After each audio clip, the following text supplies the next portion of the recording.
all of that.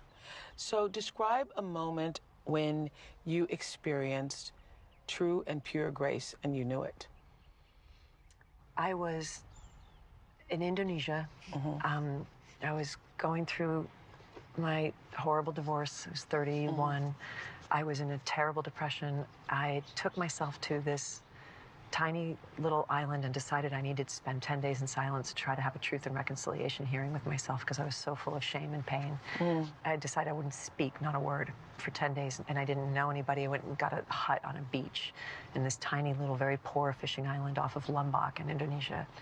And I got terribly, terribly sick with food poisoning. And my plan was to walk around the island every day because it was a tiny little island. And there was this one woman, this Muslim woman.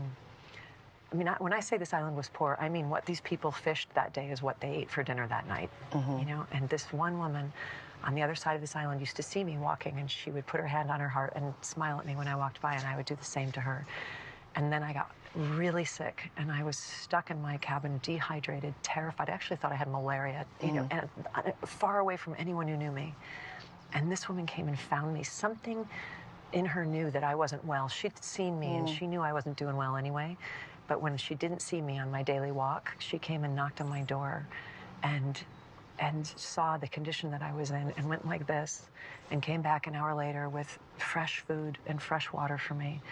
And I just started crying in her arms. And she held me in her arms like I was her child and just rocked me and took care of me. Did you even know her name? I didn't know her name, still don't.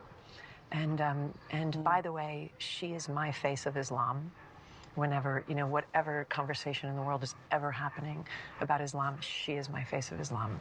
That woman who